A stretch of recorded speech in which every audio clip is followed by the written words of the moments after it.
दोस्तों मारी गुच्चूनी मौज चैनल में आपનું સ્વાગત છે। આજના વિડિયોમાં આપણે વાત કરવા જઈ રહ્યા છીએ કે ઠાકોર ફેમિલીના ઘરે તો આજે આવ્યા છે મહેમાનો। છોટુ બેબીને રમાડવા માટે કેટલી બધી ફોઈઓ આવી છે। ઘરે તો મહેમાનોનો મેળો જામ્યો છે અને આ બધા લોકો મિતાંશને કેમ હેરાન કરી રહ્યા છે અને વીયુ તો જૂના બ્લોગમાં એને જોઈને કેટલી ખુશ થઈ ગઈ, એ તો એકદમ એક્સાઇટેડ થઈ ગઈ। અને શિલ્પા ભાભીએ મિતાંશને શું કહ્યું, શું એ તો પછી રડવા લાગ્યો।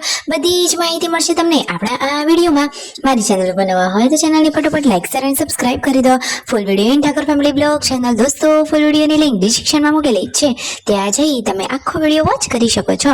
આવી ટૂંકી ટચુકડી લાઈવ લેટેસ્ટ ટ્રેન્ડિંગ માહિતી મેળવવા માટે કરી દો મારી ચેનલને ફટાફટ સબસ્ક્રાઇબ। તો ચાલો દોસ્તો વધારે રાહ ન જોતા આપણે વિડિયોની શરૂઆત કરી દઈએ।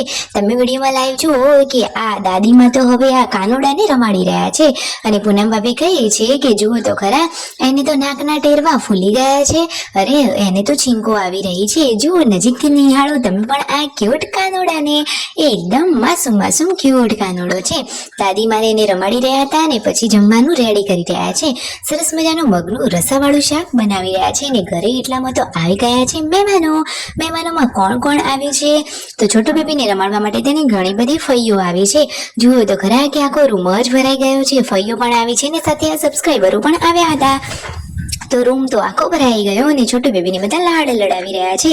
આ નણંદ અને ભાભી તો કેવી મસ્તી કરી રહ્યા છે અને ફોઈ બા ભત્રીજાની ખુશીમાં લાવ્યા છે પેડા। શિલ્પા ભાભી કહે છે કે અરે અમારે તમને ખવડાવવાના હોય પણ તમે જ લઈને આવ્યા। તો ફોઈ બા કહે છે કે અમને પણ ભત્રીજાનો હરખ તો હોય જ ને, એટલા માટે અમે પણ પેડા લઈને આવ્યા છીએ। તો હમણાં તો ઘરમાં પેડા ખૂટતા જ નથી, અરે ખુશીનો માહોલ છે એમ થોડીને પેડા ખૂટી જાય। બધા જ લોકો આ લાડકા ભૈલું એટલે કે છોટુ બેબીને રમાડી પૈસા વ્યવહાર કરી રહ્યા છે। બધા લોકો સાથે અહીંયા રમાડવા માટે આવ્યા હતા અને હવે જમવાનું રેડી થઈ રહ્યું છે। તો શિલ્પા ભાભી મસ્ત મજાની ગરમા ગરમ રોટલીઓ બનાવવા માટે બેસી ગયા છે।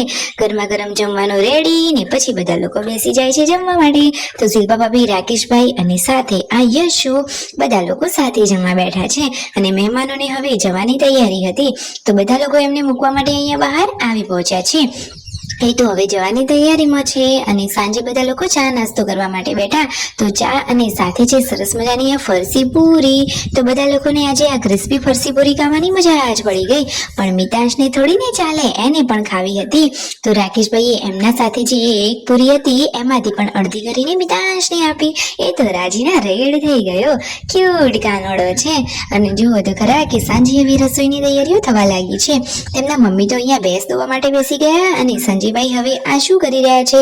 તો મરચા કૂતરા કાપી નાખે છે એટલા માટે મરચાના છોડ કોરે મોરે એ તો વાડ કરી રહ્યા છે। આજે શિલ્પા ભાભી બનાવી રહ્યા છે કારેલાનું શાક। અરે દોસ્તો, તમને કારેલાનું શાક ભાવે છે? જલ્દીથી કોમેન્ટ કરો। એ તો અલગ જ રીતથી, અલગ જ સ્ટાઇલથી, એમની સ્ટાઇલથી બનાવી રહ્યા છે કારેલાનું શાક। કારેલાનું નામ છે તમને ખબર છે? આને કહેવાય કાન કારેલા। તમને એનું નામ આવું ખબર હતી કે નહીં? તમે ક્યારે કાન કારેલાનું શાક બનાવેલું છે, ખાધેલું છે? જલ્દીથી કોમેન્ટ કરજો। ને આજે તો જુઓ ટીવીમાં જૂનો બ્લોગ ચાલુ કર્યો હતો, તો એમાં 2-3 વર્ષ પહેલાનો આ બ્લોગ હતો, એમાં વીયુ પોતાનો આ વિડીયો જોઈને કેટલી ખુશ થઈ જાય, એ તો એકદમ એક્સાઇટેડ થઈ ગઈ। કહે છે કે જુઓ રાકેશ કાકા, આ રહી હું કેવી લાગુ છું। ખુરશી ઉપર ચડીને ટીવીમાં જઈને બતાવી રહી હતી। બધા લોકો મિતાંશને હેરાન કરી રહ્યા છે કે બોલ પાપડ, પછી કહે છે કે તો લે ઝાપડ। આ રીતે બધા લોકોએ મસ્તી કરી। Full family enjoy time. તો લાઈક શેર એન્ડ સબસ્ક્રાઇબ।